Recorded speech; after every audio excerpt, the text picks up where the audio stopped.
dal maanta ka hor dhaqaale ahaan iyo aqoon ahaanba ka sareeya dalkii gumaystay, dal 70 sano ka hor la daalaa-dhacaya faqri, maantana ah awoodda dunida hogaamiya dhaqaale ahaan, ciidan ahaan iyo aqoon ahaanba. Waxaan maanta muuqaalkeena ku soo qaadan doonaa dalka diimaha badan ee Hindiya. Kuna soo dhawaada muuqaalkeena maanta. Magaciiguna waa Cabbaas Mustaf. Inaad like saarto videogan wuxuu naga saacidi karaa YouTube-ka inuu dad badan gaarsiiyo.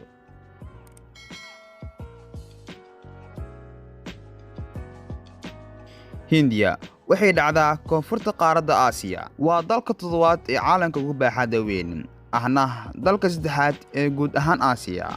Sidoo kale waa dalka labaad ee dunida ugu dadka badan. Waxaa ku nool 1.3 bilyan oo qof.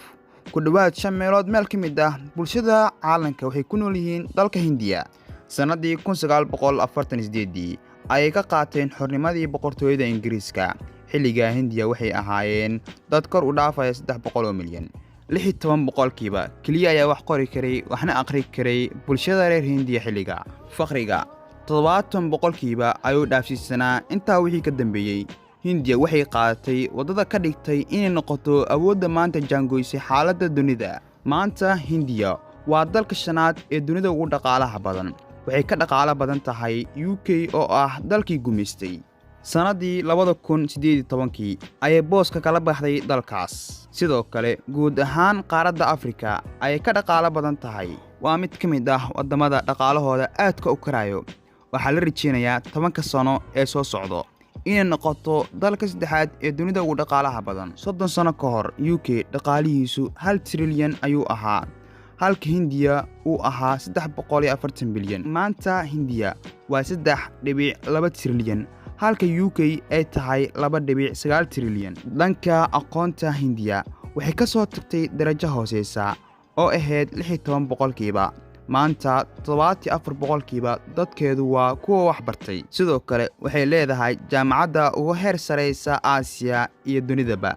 Dakhli sanadeed soo gala qofka Hindiyaanka ah maanta waa 9,000, halka uu ahaa 70 sano ka hor wax ka yar $70. Waa mid ka mid ah wadamada ay ku nool yihiin bulshooyinka ku kala duwan afka, diinta, dhaqanka, isirka, midabka, cuntooyinka iyo deegaankaba. Waxaa laga hadlaa dalkaas in ka badan 122 luqadood oo luqadda ugu yar ay ku hadlaan 10,000 oo qof wax ka badan. Sidoo kale waxaa ku nool in ka badan 2,000 oo qowmiyadood.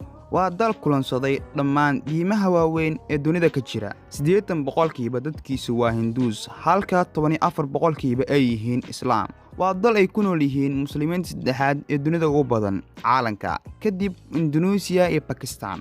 Faqriga Hindiya waxa uu maanta ka yar yahay 17%, halka faqriga uu ahaa 6% ka yar. Aad bay ula dagaalameen 10 sano ayna ka soo gudubnay. Dowladda dalkaas 250 milyan ay xindaab faqri ka saartay. Waxaa ku nool maanta in ka badan 139 bilyaneer, waa in 10 jeer ka badan inta ku nool Afrika oo idil. Waana dalka saddexaad ee bilyaneerada ugu badan ee ka soo jeedaan. Waa dal aad u awood badan oo saameyn muuqata ku leh mandaqada uu dhaco. Waa dalka afraad ee ugu ciidamada xoogan dunida.